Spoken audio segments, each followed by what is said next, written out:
Une douce fumée blanche qui s'échappe des cheminées de la distillerie pour se répandre mollement dans les champs de canne voisins.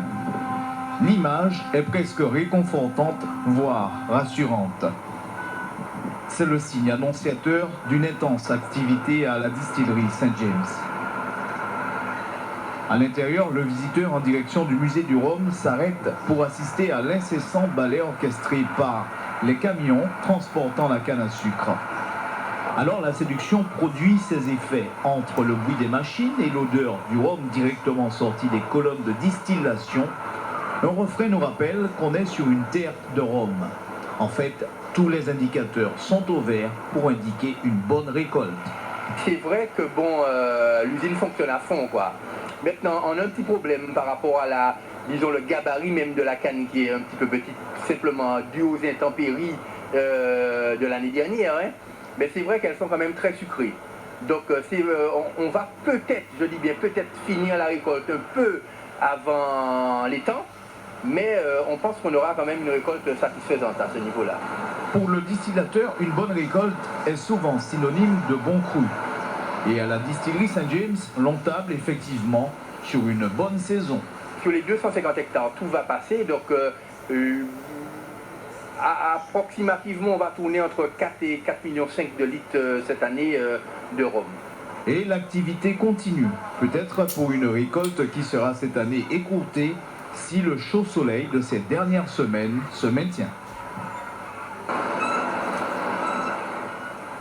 Et sur les marchés américains et canadiens, grâce à une démarche astucieuse, la marque samaritaine s'est d'abord attaquée aux bastions francophones de ces deux pays, le Québec et la Louisiane, avant de s'attaquer à la partie anglophone. Hélène Arté, Marc Balsa. Deuxième trophée en 5 ans pour la distillerie St. James qui confirme son dynamisme à l'export. La marque reste la plus exportée de Martinique et en s'attaquant aujourd'hui au marché américain, elle ouvre une brèche exceptionnelle pour les romiers martiniquais.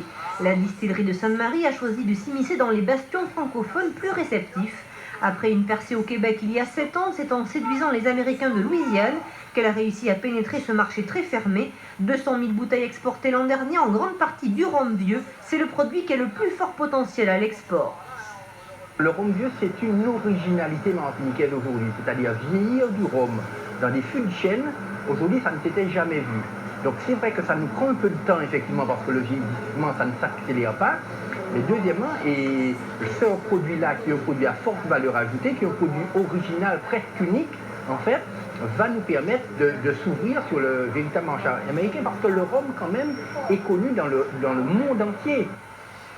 Et si la distillerie St. James est la seule pour le moment à s'être attaquée ainsi au marché américain, c'est que sa production le lui permet, 4 millions de litres par an, presque le quart de la production totale martiniquaise. Et pourtant les dirigeants aimeraient bien produire plus, mais la canne fait défaut.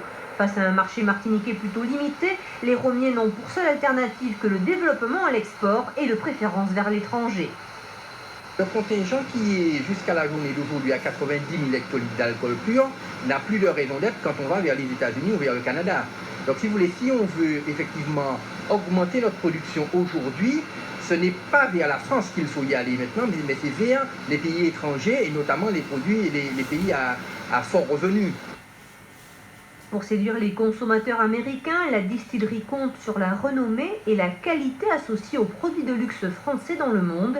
Après la Louisiane, la marque samaritaine devrait être commercialisée à New York et à Miami avant de s'attaquer au très prometteur marché asiatique.